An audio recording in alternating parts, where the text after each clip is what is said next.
he would tell her, if we can go 6 months without you bringing this up, then I'll propose to you.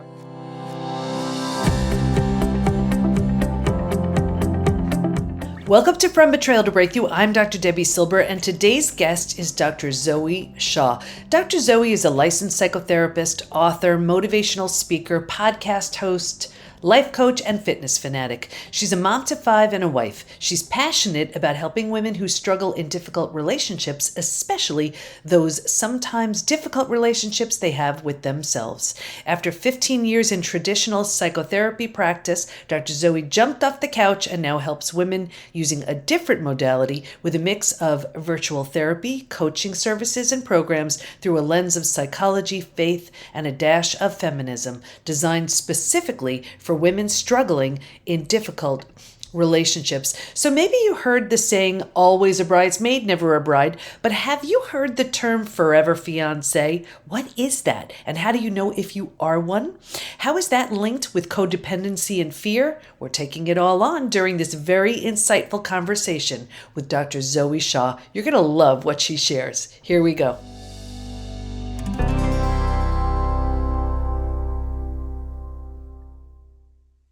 Okay, everybody, we're with Dr. Zoe Shaw today, and we are talking about, get ready, what it is to be a forever fiancé, and we're going to be talking about codependency too. So if you are in either of those positions and situations, you're going to get a lot out of our conversation. So welcome, Dr. Zoe. Thank you, Dr. Debbie. I'm so glad to be here today. So let's just dive in. What is a forever fiancé?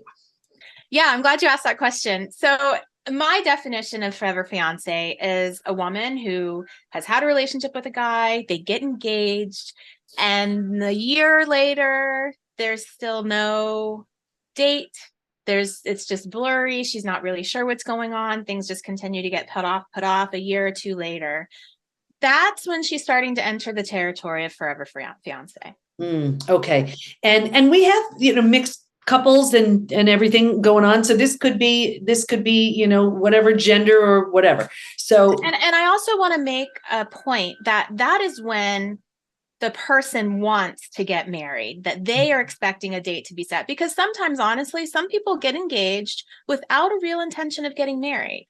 They feel like it's a bigger commitment and maybe they like the excitement of engagement. So, the forever fiancé is really about a person who really wants to get married, and they are now stuck in this land of being engaged, but the wedding still seeming like it's very far off, if ever. And I imagine like this could even be one of those things where the other person is just sort of like fine and they get engaged just to get them to stop asking or talking about it. Is that is sometimes, if we want to look at the reasons why that happens, yes, that is one of the reasons why that happens. And that is, I think that's the most frustrating case for a woman, because it's, she got to a point where she thought there was a commitment level there that really wasn't. And it was really a woman or a man. It was really the attempt of the other partner to kind of assuage them and just kind of let, them not talk about it anymore. Yeah. And I can see after a while,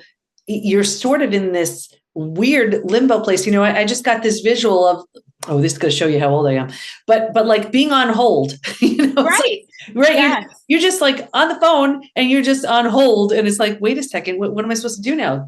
I'm stuck. That's exactly what it feels like, because there's the hope and there's the idea that this was supposed to happen. Mm-hmm. And so you can't move forward in another area of your life because you've now committed that you're going to marry this person. And yet now this person is dragging their feet, and now, it's not happening. And that's just one of the worst places to be. And many people feel very stuck in that space. Yeah. And at what point does it turn into, the difference between, well, it just takes a lot of time to plan, and, maybe we have to save up money for the wedding or, our future, to, nothing's happening here. Is there a time? Well, you'll know you're in that time period when, like I said, the year has gone by No date is being set because the other person is not willing to set a date. And so if you sit down with your partner and you talk about, okay, maybe finances, okay, maybe, family stuff, or maybe this, if you can identify what it is and you can set a plan for it moving forward with a date, then you're in a better space. If you cannot get a date out of a person, then unfortunately you have probably entered into that land of forever fiance. And it feels horrible, but the best thing you can do is acknowledge what's going on. Yeah. So the acknowledgement is key. And I get it. You know what you said, if it's those other factors, let's say money, then it's like, okay, well, how do we make this work? Like, for example, I rented my wedding gown, which I thought was the most brilliant idea. Yes. Because I figured, well, who knows if I'll have girls one day or if they'll even want it and whatever. And, so it was definitely a financial thing, but, ways to work around it. But it's more like when the date isn't being set. So tell us, because I know my amazing audience, they're like, well, what do we do about this now? Very good question. Well, I think the first thing is to figure out what's going on. So what is the reason why we've gotten here? Is it that, number one, the other person has changed their mind and aren't really willing to acknowledge it? Is it that maybe the other person never intended to marry you to begin with, but kind of wanted to shut you up, but wants to remain in the relationship? Is it a family issue? Is it, like you said, a financial issue? So the first thing you need to do is identify what's going on. And, part of the way that you can do that is by asking the questions. And the problem is that and this is where we get into the codependency part, when people get into a relationship and they start to feel insecure, right? Then they start to have these desperation kind of this energy, and they start to approach it from a place like that. And so when you do that, then what I hear from people is, well, I'm scared to say this because they'll get mad, because they'll get defensive, because then they'll say, well, this is why we aren't married, because you keep doing this. And so the first thing you have to do is recognize the energy with which you're approaching the relationship. And that is from a place of value. So I value myself, and I also value this relationship, but I am not going to sacrifice my whole self for the relationship. And I just want to stop you there, because I can imagine so many people saying, well, they're just nervous. They're just whatever. I'll try to help them. I'll try to heal them, fix them. Well, I always say that your relationship should not be your charity cases. And I think it's important to have charity cases, and we should have that in our life, but our romantic relationship should not be that. And I'll tell you a little story just to kind of illustrate this. This happened in my life. My husband and I got engaged. We set a date for a year later after our engagement. We were a week away from our wedding. Now, this was probably just cold feet, but he actually tried to back out.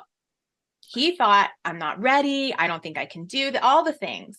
Now, of course, inside, was I freaking out? Of course. We had everything planned. People were flying in from all over the world. But what I said to him was, I understand. You don't have to marry me. I will not wait for you, though. So that's a choice you're making. We're not going to end this and then me wait until this some abstract time that you're going to be ready. So your choice. I put it right back in his hands. We were married a week later. But I also know that if I had said, okay, let's just wait, let's cancel it, and I could have been a forever fiance. My husband probably would have been fine to stay together with me because he didn't want to lose me. Right. He just wasn't sure about the commitment aspect. You know what, Dr. Zoe, I just have to bring this up because I see this so often in the betrayal community right here. The difference between, like, let's say there's a betrayal and I see the same thing happening, very similar in that here's the betrayal. And that's the time where it's like something drastic has to change. Right. But so often I see that the other person is afraid to make a bold move. Yes. And so they just tolerate. They try to turn the other cheek. They try to put it behind them. And there's no real consequence where somebody really has to drastically do something different. And because of that, that's the kiss of death right there. It is That's the reason why those repeat betrayals happen. That's the reason why nothing changes. And that's the reason why the person who's been betrayed suffers physically, mentally, emotionally, all of these things. And it sounds very similar in that here's the opportunity. Here's the moment. It's right. very hard, but in standing your ground, you're valuing yourself as well. I love that you said that, because that's so true. And that brings us to the next thing, which is ultimatums. Mm-hmm. And so many people have an issue with ultimatums, as if it's this negative thing. Like, how dare you give me an ultimatum, right? I think that ultimatums are the most beautiful thing if you are able to actually follow through on it. Mm-hmm. Then it really just becomes a boundary, right? So if we're looking at ultimatums, what you should never do is say something that you are not willing to follow through on. But in the world, we have ultimatums. You run a stoplight, you get a ticket. Mm-hmm. You know, things happen. You don't pay your mortgage. I mean, the reality is that they exist, and they also should exist in our world. And so a lot of people will say, well, it's wrong to give him an ultimatum. If I tell him, if we don't get married, then I'm going to leave them, what kind of ultimatum is that? And once again, I talk about the fact that you are making a rule for yourself. He gets to choose what he wants to do.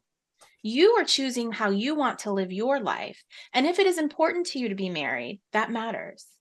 And if he or she is not the one to be a part of that, that's their choice. And it sounds like, just based on what you said, when the way you said that, the reason why someone wouldn't want wouldn't want to say that ultimatum or that consequence for that action is fear. It all boils down to fear. And when we allow ourselves to not speak our truths because of fear, we lengthen our pain. Yeah. Because it's not going to change. It's just going to take longer for you to get out of it, or for it to resolve, or for whatever it's going to happen. Often people think that speaking the truth creates the pain. It doesn't. All it does is let you know for sure, and it's actually a gift, what's going on. If he's there, he's going to be there. If he's not interested, you're still going to figure it out, but maybe you're 5 years down the road. This again, I'm going to tie this back to betrayal. It's the same. It's a very similar thing. It's that fear of, and I hear this a lot. Well, I don't want to be the one to break up the family. I don't want to be the one to have this chaos and this shakeup. They're not the one. They're not The betrayal caused the shakeup, just like the person who couldn't commit or whatever. That's what caused the problem. The fear is in reacting to it, in responding to it, in taking action once it's been created. It's so similar, but fear really seems to be at the root of it. It is. And, for someone listening out there, I want to honor that. It's not a little thing. Mm-hmm. That fear is usually very deep rooted. It comes from rejection in childhood. It comes from having to work and hustle for your value, and your early development. It comes from a very real place. And so I don't want to just say, oh, you just have to get over the fear. You do. You have to walk through the fear. You can't expect that you will ever get over it before you approach the person. And often people will do that as well. Even with women who are wanting to divorce from a partner, they want it to be okay first before they announce the divorce. And no, you have to walk through it. And the walking through is hard, but that's also the gift that you give yourself. And that's how growth happens. When you think about it, how do you grow and how do you gain confidence? It's by, here's the challenge and you do something with it. And I always, see how what we feed grows. If we feed the fear, it grows bigger. If we feed the next evolution of ourselves, well, that grows bigger. And that fear is going to be there. And I think so often what we do is we just retreat. It seems too big. And the only cure for fear that I know is action. It's so interesting. It just brings up, I have 4 kids, and one of them is very bold. And she just always moves to these different countries and goes to school there and lives there and figures out how to make it work. And it's just, she's living a very incredible life. And so often, and I remember when she was younger, she was like, she would talk to people about it, about where she wanted to go or what she wanted to do. And they would say, oh, that sounds so scary. Don't do that. And Yes. meanwhile, it was in moving past that very moment of fear, Mhm. that's where the confidence came from. And it sounds like with what you're saying, these are the moments when that fear comes up. It's the make you or break you moment. Right. Is there a way, or is there something you recommend to I don't know if it's like make the fear easier, because I don't know if you could even do that, but something to sort of push you forward when the fear is saying, oh, no, no, no, just go retreat. Well, I think part of it is getting really clear about what you want and whether it matters or not.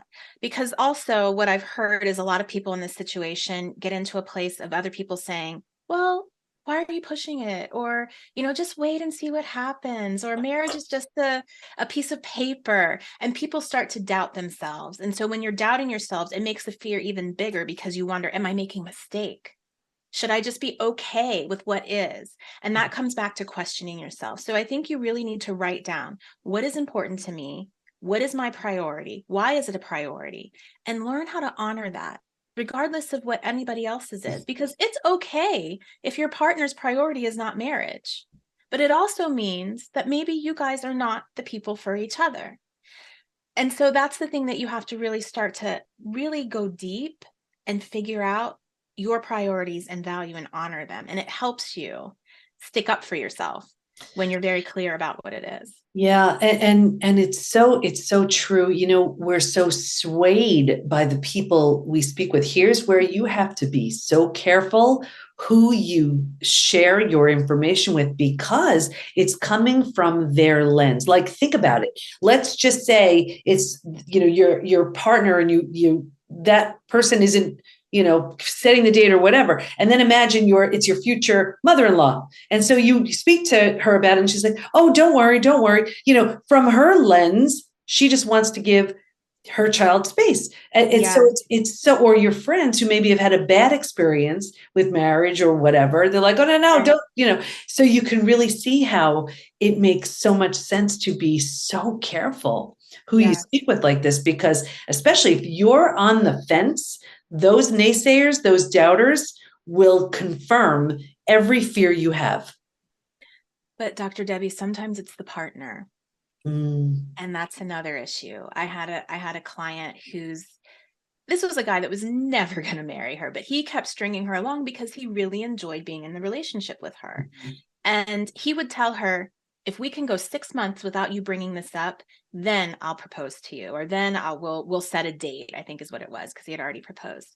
And she would go 6 months, and then she'd bring it up and he'd say, I was just about to. Now we need to go a whole nother 6 months because I need to be the one. And he was just stringing her on, but it made her doubt herself. And all along he would say the things like, it's just a piece of paper. Why are you making a big deal about it? So sometimes it's the partner. And so sometimes you have to really shore yourself up and question as well, what's going on in this relationship? Is it healthy for me? Or am I entering into something that's probably not healthy? Yeah. So how did you work with this person, and how did you get them to see that?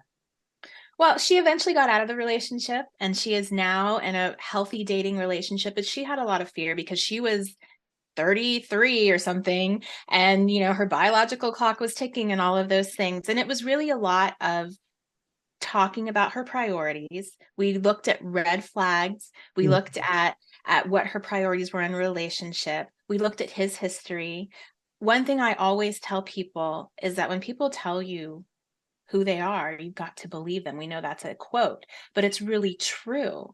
And often what we do is we impose our own wants and desires on someone. So if they say something like, I don't think marriage is important, what you hear is, I just have to convince him, Yeah. right? Or if I'm good enough, or he just hasn't met the right person and I'm the right person. And we have to be careful. And so we would actually look at the things that he said and try to take them, out of the context of her lens of really wanting this, and say, these are his words. You need to believe them.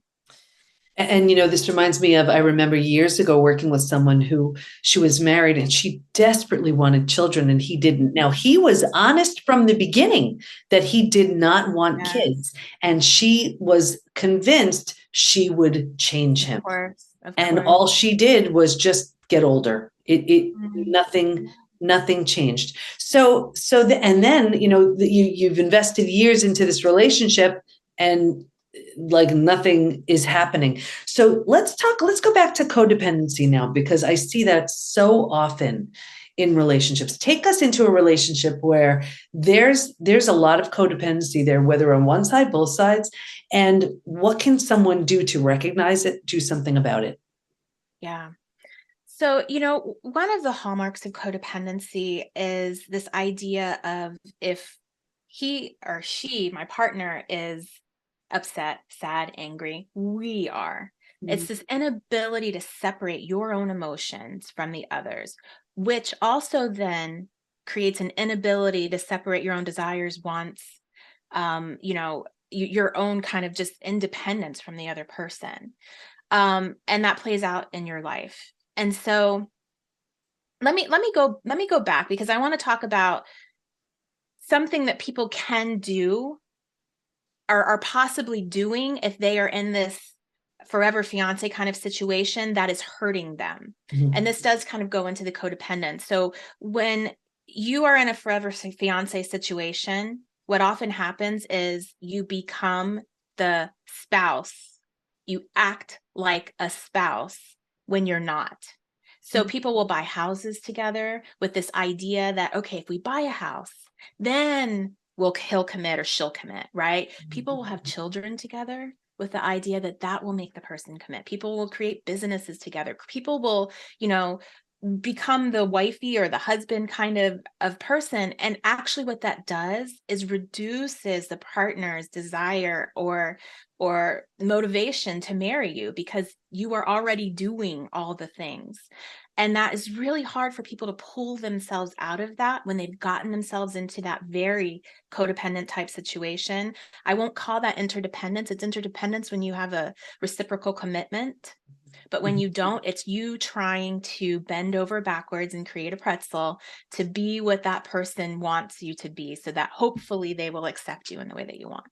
Well, you So can really see that. You can really see where here's this person's like, well, they'll be more comfortable if we do this, and we'll be that much closer. And you can really see how that can completely backfire because it's if the intention and the desire is to get married, it's completely reduced the incentive. What's the incentive at absolutely. that point? Wow. Yes, yes. And I forgot, I actually worked with that one woman. She moved out of the home because they were living together and they were working on buying a house together. Mhm. And, we talked about the fact that she cannot put herself in that situation unless he's ready to really commit. And so she moved out and they started living separately. And ultimately, she ended the relationship and it needed to happen. And he finally admitted that he was never going to marry her, but Wow. that came later. So she saved herself from that. But yeah, so the actionable steps that you can take are to begin to look at, am I acting like a spouse to this person already? And if so, I need to stop those behaviors that are spouse-like because I'm not a spouse. And Mm. it's okay to have that communication too. I realize that this is what I'm doing, but we are not actually married. And so unless or until that happens, I'm going to stop doing that. And it's perfectly okay to have that conversation. Yeah. So much of this, and I'm hearing what you're saying, it has so much to do with these conversations and getting clear. And Yes. although the conversations are uncomfortable, nobody wants to Scary. have them and Right. scary and life altering, possibly. Isn't it better just to know what you're working with? I think we think, well, time will just take care of it. Or if I ignore it, it'll just go away. And if you notice, it follows you around like a shadow and it doesn't. So we're almost better off just having these difficult conversations in the best way we can. It can be clumsy, it can be awkward, but at least we know what we're working with. So take us to now someone who they've had this difficult conversation and they're healing from it, but they're like, I don't want to go through that again. Is there some sort of preventative thing they can do, or what do they do so that they're different going forward? And future relationships. Yeah. Yeah. Part of it is speaking your truth from the very beginning and not doing the thing like you said, the guy doesn't want to have a kid. Then guess what? That's the time to move on. So I talk to especially women who are in this dating phase. You need to approach dating from a space of, number one, the dating apps are crap. We all know that. They are junkyards. But sometimes, often, you can find gems in a junkyard if you're willing to go through all the junk. And that's what dating needs to look like. You're not putting all of your eggs in one basket. You are literally thinking about the line of men that will come through your app or your just meet you, and you're just going through them and sifting through them. And you have to have a very clear red flag list and a very clear desire list, and you need to adhere to it. The reason why you create that list before you start dating is because no emotions are involved. And when the emotions start getting involved, unfortunately, our thinking just begins to deteriorate. And so we have to commit to ourselves and love ourselves enough to create these lists, adhere to them as soon as you can, because the longer you stay, the more emotion gets attached. And that's when it gets harder. If you leave earlier, it's easier. I love what you said. Love yourself enough to create the list, because it's so true. I can see someone who doesn't feel they're lovable, worthy, deserving, whatever. They're like, well, I'll just take whatever comes along. Exactly. And they're just destined for, like, how could that possibly be a good relationship? And this always gets to, and everybody who listens, watches our show knows, I always talk about the "you complete me" thing. I can't stand that. Where it's like, I'm a half and let me find another half. And then for a time being, I'm whole. And then what happens? And then there's a breakup or change. And now I'm back to being a half again. The more whole you are, then you can't help but attract another whole, and together you're a power couple. So I love that. Love yourself enough to create the list in the first place. And then without the emotions, that's when it's easier just to find someone. If they're not a fit, you don't find them, and that works out too. Any other tips with that? Well, I also like people to write down what their role is. What is your role when you're dating someone? What is your role when you are a girlfriend or boyfriend? What is your role when you are engaged? And what is your role as a spouse? All four of those roles should look different. And sure, you need to figure out what that is. But if those roles do not look different, then that's part of the problem. Yeah. Okay. So definite roles for each. And this doesn't mean, I'm assuming this doesn't mean, well, yeah, I look good. I'm doing all these things. And then I'm a fiance. I don't have to try as hard. And then a spouse, I don't have to try at all. That's not, Right, I'm imagining, Dr. Zoe, that's not what you're saying. No, not at all. No, Oh. it's really understanding what is my place. And because when we talk about the halves, I love how you talked about that. If you come into this relationship feeling as if you're half and this person completes you, the entire relationship is you needing to make sure that you don't lose that half. And then there isn't a healthy interdependence that even exists. Because remember, it's not just about getting the guy. It's not just about getting married. It's having healthy relationships for a lifetime.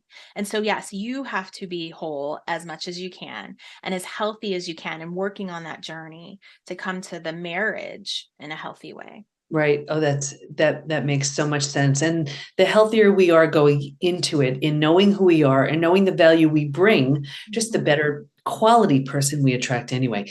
What do you want to make sure everyone knows as we start to wrap up? That past the fear is really good health, is just health. And it is scary to say the hard things. And the other thing is that 90% of the things that people worry about in these conversations never happen. It's never as bad as you think it is. A lot of the fear doesn't necessarily have to do with this relationship. A lot of it is rooted in your own childhood issues. And so I know the fear is there, but recognize that most of the things you fear won't happen. And past that fear is the really good stuff. I love that. And when you really take a look at it and you think about fear, if everybody listening, everybody watching, just imagine, take a look at how fear has stopped you in Right. so many ways. What has it stopped you from doing, from being, from having, from how has it stopped you from showing up, from ending something, from starting something, from pursuing an interest of some kind? Fear Mhm. is like at the root of so many of the Absolutely. reasons why we do something or we don't do something. And it can really truly hold us back. And if we manage it, propel us forward. Where do we go to learn more about you and the great work you do? You can find me on Instagram at Dr. Zoe Shaw. Join my newsletter. You can go to my website, also drzoeshaw.com, and get some encouragement and tips for difficult relationships. That sounds great. Dr. Zoe, this was so helpful. And I'm sure so many people are taking a look at if they're in, a codependent type of relationship, or if they are that forever fiance. Hopefully you gave him a gentle little nudge. I was going to say kick, but we don't want that. A gentle little nudge just to let them know, all right, you know what? It's time to do something a little bit differently. So thank you for your wisdom and your insight. We appreciate you. Oh, thank you for having me.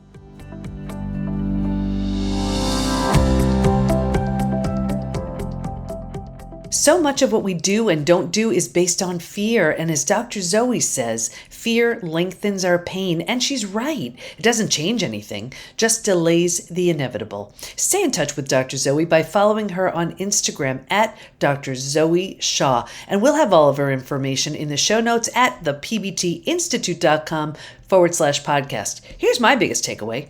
1, the first step to change anything is by acknowledging if you're a forever fiancé is the reason family, financial, or is your fiancé not really interested in getting married.